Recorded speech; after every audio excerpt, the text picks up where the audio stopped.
COVID-19 ini. Ya, bukan saja norma baru untuk memerangi pandemik COVID-19 tapi juga kepada mangsa banjir yang sedang memerangi pandemik COVID-19 juga. Untuk kita bercakap tentang SOP dan juga NADMA dalam membudayakan norma baru dalam komuniti, kita terus saja bersama dengan Tuan Zakaria bin Syaban, Timbalan Ketua Pengarah Operasi Agensi Pengurusan Bencana Negara NADMA. Assalamualaikum, selamat pagi Tuan. Apa khabar? Waalaikumsalam. Sudah pasti masih lagi ada beberapa negeri yang terjejas ataupun yang masih lagi menghadapi situasi banjir ketika ini, khususnya di negeri Pahang dan juga di negeri di Pantai Timur. Jadi bagaimana dalam hal ini NADMA memberikan gambaran awal kepada setakat ini situasi banjir dan bagaimana mangsa-mangsa banjir dipindahkan dan juga tujuan mobilisasi mangsa-mangsa banjir itu? Okey, terima kasih Ismail dan Zaliha dan semua penonton. Selamat pagi Malaysia. Terima kasih sekali lagi kerana menjemput saya mewakili Agensi Pengurusan Bencana Negara. Pagi ini kita nak bercakap sedikit berkenaan dengan norma baru dalam situasi bencana.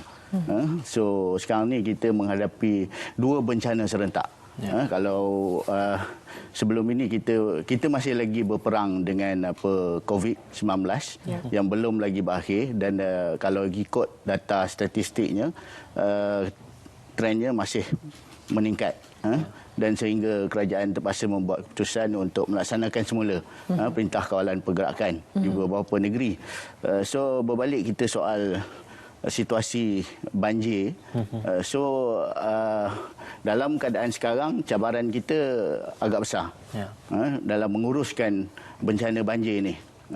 Dan tambahan pula kalau kita lihat situasi banjir yang berlaku ni agak di luar daripada jangkaan kita lah. Kalau ikut jangkaan kita tidaklah seteruk apa yang berlaku sekarang. Kalau ikut statistik sehingga pagi inilah kita masih lagi menghadapi bencana di 5 banjir ini di 5 negeri, iaitu di Johor, Pahang, Kelantan masih ada, dan juga Sabah, dan yang terbaru adalah Sarawak. So keadaan yang di Sarawak ni masih lagi keadaan yang masih makin meningkat lah. So itu yang ni. Dan kalau ikut statistiknya dah lebih kita ada lagi 18,000 lebih mangsa-mangsa yang masih berada di pusat-pusat pemindahan yang melibatkan lebih daripada 5,000 keluarga lah di seluruh negara. So ini keadaan semasa yang agak mencabar bagi kita dalam menguruskan, terutamanya dalam menguruskan mangsa-mangsa di pusat-pusat pemindahan. So dengan situasi COVID, dalam masa yang sama kita menghadapi bencana banjir ini. So itu yang agak mencabarlah bagi kita. Adakah ada sebarang barangkali keengganan dari beberapa keluarga yang tidak mahu ke PPS sebab kerisaukan tentang crowd ataupun kumpulan manusia di situ yang barangkali membuatkan mereka terfikir tentang jangkitan COVID-19? Ada tak dari segi? Ya, kita tak nafikan perkara ini. Memang ada berlaku begitu. Tetapi walau bagaimanapun kita mengambil kira aspek keselamatan itu lebih utama. So kalau kata mereka enggan, kita akan mengambil pendekatan untuk memujuk mereka, membawa mereka keluar juga daripada kawasan-kawasan banjir ataupun kawasan yang dilanda air meningkat dan sebagainya. Dan seboleh mungkin kita kalau boleh kita nak mereka bergerak sebelum air naik. So supaya kita tidak menghadapi masalah apabila air dah jalan terputus dan sebagainya. Even kita punya responder ataupun petugas-petugas juga hadapi masalah untuk menyelamatkan mangsa-mangsa ini. So memang perkara itu memang berlaku. Cuma dalam menghadapi situasi bencana dalam bencana ini, memang NADMA telah pun membangunkan SOP-SOP tertentu dalam menguruskan pusat-pusat, terutamanya di pusat-pusat pemindahan dan sebagainya. So supaya kita dapat sama-sama menguruskan bencana ini dalam keadaan COVID ini supaya semuanya selamat. So itu keutamaan kita lah. Terutamanya dari segi penjarakan fizikal, penggunaan pembersih, pencuci tangan, hand sanitizer, lepas tu face mask dan sebagainya lah. So perkara itu memang kita NADMA telah membelanjakan peruntukan yang sejumlah peruntukan yang besar untuk kita beli face mask dan edarkan kepada seluruh negara. So ini untuk gunaan semasa di PPS dan sebagainya. Berhubung tentang operasi dan juga SOP yang digunakan untuk memerangi pandemik COVID-19, NADMA mengambil langkah proaktif dengan meletakkan cubicle tent di kawasan pusat pemindahan sementara supaya memastikan berlaku penjarakan fizikal antara keluarga-keluarga yang ditempatkan. Jadi dalam hal ini adakah cubicle 10 itu sudah pun mencukupi untuk ditempatkan di semua pusat pemindahan sementara yang dari segi bilangannya memang mencukupi. Ya. Cuma kita agihkan mengikut negeri. So macam saya sebut tadi, keadaan banjir yang berlaku pada tahun ini memang di luar daripada jangkaan. Ya. Apa yang berlaku, kemungkinan agihan awal itu tidak mencukupi. Tetapi NAKMA mengambil orang kata langkah untuk menghantar segera bekalan yang barulah. Contoh saya bagi di apa yang berlaku di Pahang yang baru-baru ini pada minggu lepas, dan sehingga hari ini masih lagi Pahang belum habis lagi daripada situasi banjir. So memang di peringkat awalnya memang kita hadapi masalah, tent tak cukup, flexible tent tak cukup, pusat pemindahan yang terputus hubungan, kita hadapi masalah untuk menghantar bekalan dan sebagainya. So itu berlaku, tapi kita berusaha secepat mungkin untuk menghantar bekalan yang baru. Termasuklah kubikel 10 ini. Secara keseluruhan dari segi bilangannya memang mencukupi, tak ada masalah dari segi itu. Kita akan bawa daripada negeri-negeri lain yang mungkin ada bekalan dan kita akan pindahkan ini. Ini perkara yang biasa kita laksanakan. Bercakap tentang dua bencana Tuan sebutkan tadi, COVID-19, bencana banjir, didatangi pula dengan situasi PKP. Bagaimana nak menangani tiga kekangan ini? So ini juga satu cabaran kepada kita lah. Kita dalam situasi sekarang, kita tidak mahu ramai orang bergerak merentasi sempadan. Dan tapi dalam situasi bencana, ramai pihak yang cuba untuk membantu. So inilah yang kita cuba memberi garis panduan untuk memudahkan pergerakan ini, tetapi kita ada bangunkan SOP untuk bantuan-bantuan daripada badan bukan kerajaan, NGO, orang perseorangan dan sebagainya. Cuma proses yang perlu mereka lalui, yang pertamanya dia kena pasti di mana dia nak beri bantuan.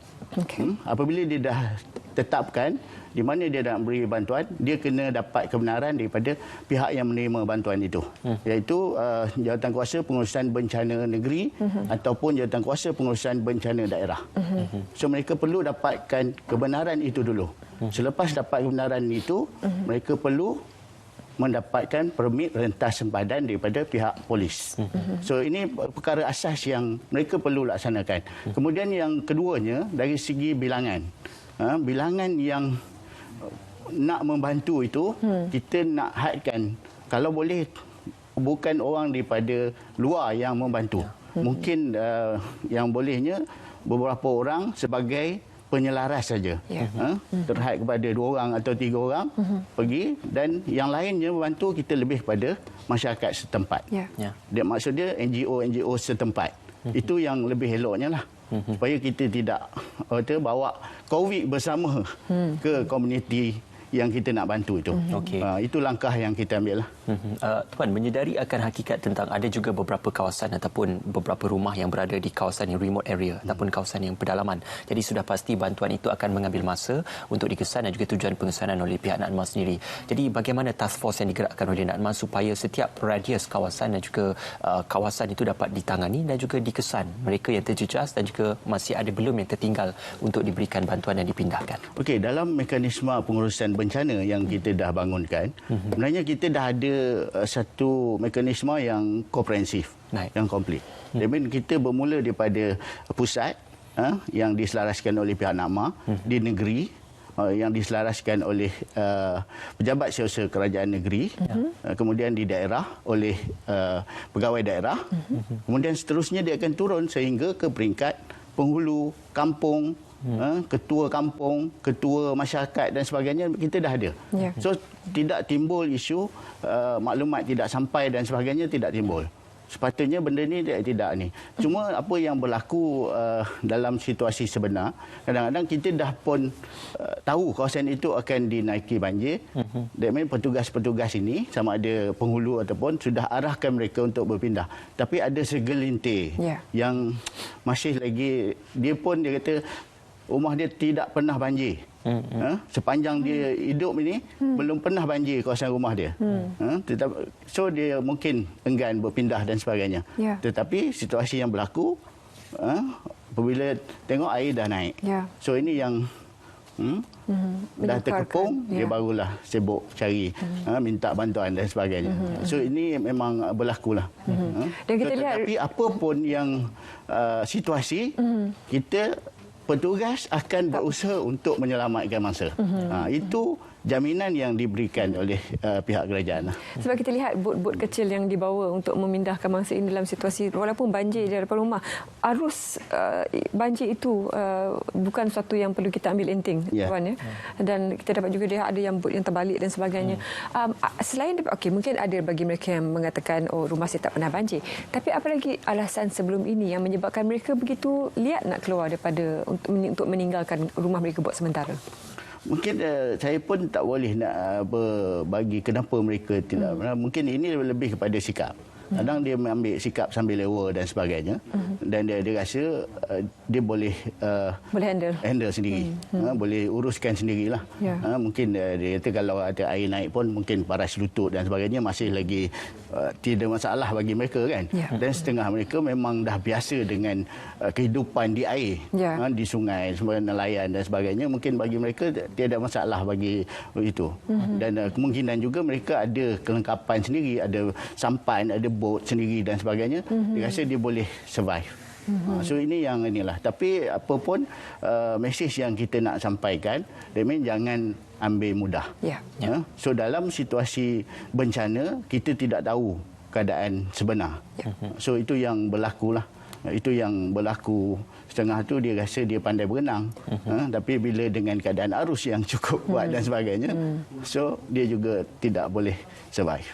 So this is a thing yang saya rasa semua pihak lah, terutamanya mangsa-mangsa ni perlu memberi kerjasama pada petugas-petugas kita, frontliners kita, responder kita, ikut arahan. Itu yang paling penting. Berbalik kepada situasi mangsa terjejas banjir ditempatkan di pusat pemindahan sementara ini, pihak Jabatan Kebajikan Masyarakat juga turut membantu dalam menyumbangkan bantuan berbentuk makanan dan juga pakaian bagi memastikan kebajikan mereka terjejas itu dapat dijaga. Jadi bagaimana libat urus antara pihak NADMA dan juga Jabatan Kebajikan dalam memastikan kebajikan mereka terjejas itu terpelihara di pusat pemindahan sementara? Okey, sebenarnya dalam pengurusan bencana kita bukan bergerak secara silo, satu agensi. Kita melibatkan pelbagai agensi. Jabatan Kebajikan Masyarakat salah satu daripada agensi utama dalam pengurusan bencana ini. Dan mereka memang secara langsung terlibat dalam pengurusan pusat-pusat pemindahan. Untuk penyelamatan kita ada pihak bomba, Angkatan Pertahanan Awam, lepas tu pihak polis, pihak tentera. Ini lebih kepada penyelamatan untuk bawa keluar mangsa dan sebagainya. Tapi apabila dia dah dipindahkan ke pusat-pusat pemindahan, menjadi tanggungjawab Jabatan Kebajikan Masyarakat untuk menguruskan segala keperluan kelengkapan mangsa-mangsa di pusat-pusat pemindahan.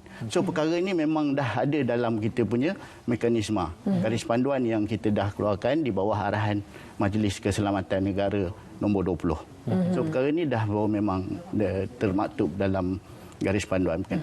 Bagaimana pula dari segi semangat ataupun moral petugas-petugas NADMA dalam menangani situasi sebegini dengan COVID, dengan SOP, dengan pelbagai rintangan dan juga bertambah lagi cabaran tugas itu dalam ketika ini? So dari segi moral saya tidak nampak ada masalah lah. So kita sebenarnya dalam keadaan ini kita lagi bersemangat. So kita lagi bersemangat untuk membantu. So kita nak pastikan, dan kan kalau sekarang ni pegawai-pegawai NADMA sentiasa berada di lapangan tapi peranan kita lebih kepada pemantauan, penyelarasan. Dan kita tengok apa kekurangan kelemahan yang berlaku dan kita cuba untuk membantu untuk tambah baik. So itu yang kita laksanakan. Memang dari segi moral pegawai-pegawai saya nampak tiada masalah. Mereka sentiasa bersemangat untuk membantu. Dan begitu juga moral-moral agensi-agensi lain. Pasukan-pasukan petugas yang lain lah. So nampak mereka sentiasa berusaha untuk menambah baik apa yang kita hadapi. Okey, melihatkan kepada situasi sekarang ini, kesimpulannya adakah akan ada lagi pusat pemindahan sementara yang bakal dibuka ataupun akan ada pusat pemindahan sementara yang bakal ditutup mengikut kepada situasi terkini banjir dan juga mangsa-mangsa banjir? So ada beberapa negeri dia ada semakin menurun dan kemungkinan beberapa pusat tu akan ditutup lah. So ada beberapa negeri pula, mungkin Sarawak hari ini hujan, kalau ikut ramalannya masih hujan. So ini akan akan ada pusat-pusat pemindahan yang baru. So ini orang kata pusingan proses yang biasalah. Dan kalau kata ada banjir, ada bencana, dan kita akan buka. So kalau dah habis, dan kita akan tutup. Proses itu akan berjalan sehinggalah semuanya selesai. So itu yang ni. Ya, baik. Satu perkongsian yang cukup berinformasi dan kita harapkan agar mangsa banjir juga dapat diberikan ataupun memberikan kerjasama yang cukup baik terhadap pihak NADMA dan juga pihak pengurusan. Terima kasih Tuan Zakaria bin Syakban, Timbalan Ketua Pengarah Operasi Agensi Pengurusan Bencana Negara NADMA kerana bersama dengan kami. Sentiasa berterusan tugas mereka, berganda-ganda cabarannya, dan pastinya rakyat Malaysia sentiasa berterima kasih atas segala pengorbanan masa tenaga oleh pihak NADMA untuk memastikan keselamatan warga masyarakat. Kita ke Pulau Pinang sementara.